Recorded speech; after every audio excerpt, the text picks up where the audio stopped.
how to make a retake test or even a new test using Google's Gemini AI. And in order to do this, there's one thing we're going to have to start with, which is to make an account in the software called Overleaf. So you go to overleaf.com. This is going to be a formatting software that allows you to take what the Gemini produces, you put it into the computer, and then it gives you the downloadable PDF for your test. So sign up for free.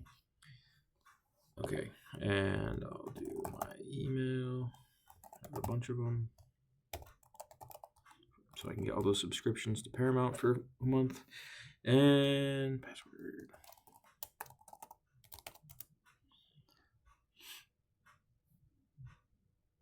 Okay, oh, gotta go confirm this. All right, so this will take you through.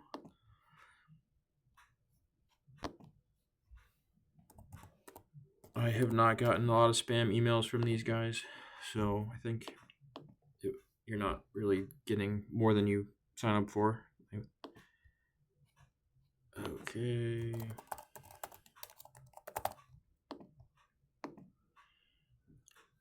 You can use whatever of these options you want. Don't click that box if you don't want the emails. University or school. Okay, we don't have to do that. All right, so here's what you're going to do. Once you get to this page, or the home page, which we'll see in a few minutes, we're going to want to make a blank project, and I'll call this retake test chapter 2. So I'm going to demonstrate.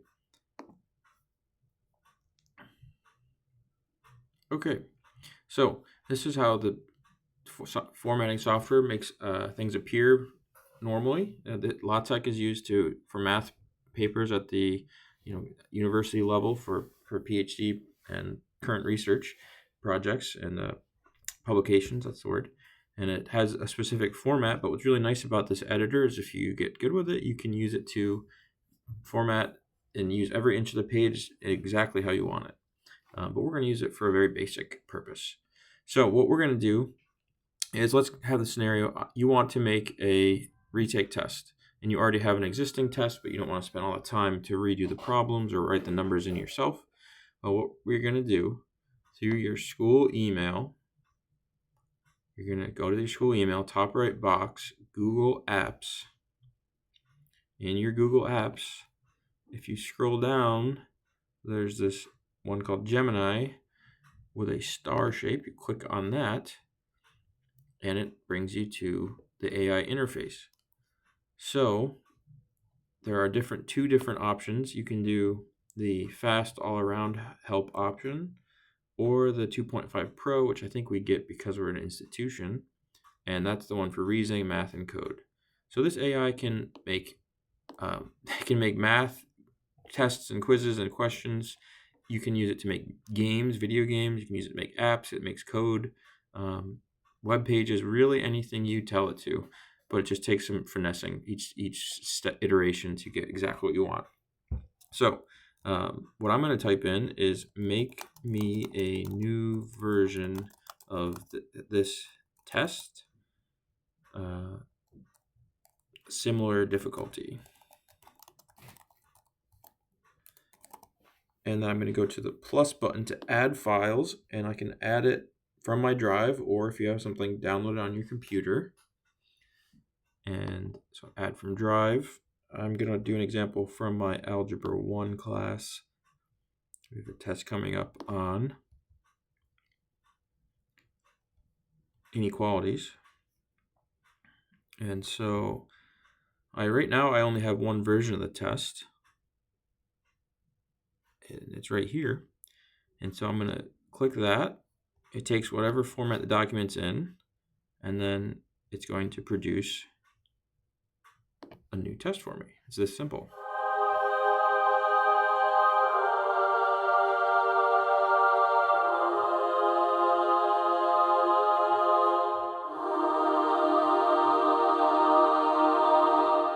Now, while it's working, there's a couple of things to note. What it's going to produce, obviously, it's something I'll have to check over and make sure it has the right, the questions actually work out, and that the way the questions are worded makes sense. Sometimes it has trouble reading the text from a document. And the other thing is that once it actually pushes out the new test, the formatting in the format it shows us in this little area here on the box is not, it doesn't work to copy and paste it. All right. So it looks decent enough now, but it's not great. But if I tried to copy and paste this into a Word document, once it's done, the math symbols don't always work. Something gets thrown off. The spacing isn't great. Okay, but there we go. So it produced the whole test. It's done when it says show thinking, because it would show you how it made these questions. All right. So it gave me the header, the multiple choice questions, just the spacing's bad, and then free response questions. And just by looking at this looks pretty good. Like what I'm looking for. So let's just see what happens if you had copied it and then gone to a Google document and pasted it in. All right. Let's see if I give it normal. Okay, so see what I mean? Some of the math stuff does not translate. That's because it's trying to give you like markdown code or some other kind of code, but this is a text editing platform, not a web page, so it doesn't appear the way you want it to. All right, see, like up here. So you can either go through and just fix all that manually, or here's what I like to do and why our first step is coming into play. Now I go back to the AI and I say, turn this into LaTeX code.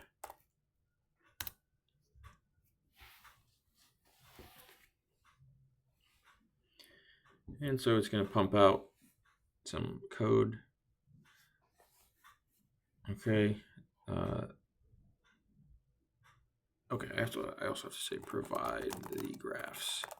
Otherwise, it wants me to insert some pictures, and I don't want to deal with that. So sorry about that.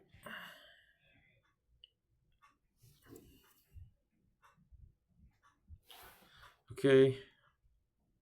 It says it provided the graphs. Okay, being a little temperamental. Provide the graphs in the LaTeX code. It's not that hard. It should be able to make a number line. It can do all sorts of graphs. Here we go. Here's the complete LaTeX code. The graphs embedded. Okay. Yep. You're about to see the magic. This is almost where the rubber meets the road. All right. Copy it down. Then we go to our overleaf page. That's just a website that we can put the LaTeX code into. And then I control all and control paste with the code the computer generated, with that Gemini generated. And then I go up to this button up here, recompile, which means it's going to read the new code and produce out what the new code says to do. So let's see what happens. Oh, look at that, beauty. Now I've got my chapter 2 test. It's got the heading even right, multiple choice with the point value, and includes the graphs, different options. Like just looking it over quickly, it looks legit. Yeah, this is how I formatted it in the original test. But see, okay, all of a sudden it goes 10, 20, 30. So little things happen. And then what I can do is I can go back to the Gemini AI and say, make sure all questions are numbered sequentially. 10 through 15 got messed up. And it will actually be able to work with that and tell you what to do. Or it will fix the code for you with this, kind of informal language. There it is, revising the numbering.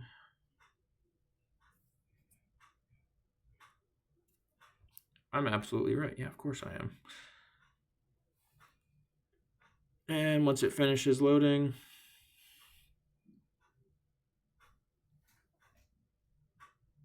I'll do the same thing. I'll copy and paste it and put it back in the code editor. All right, someone's printing. Okay. My guess is it's Scott. Who's this? Is it? Say something. Hey. I was right.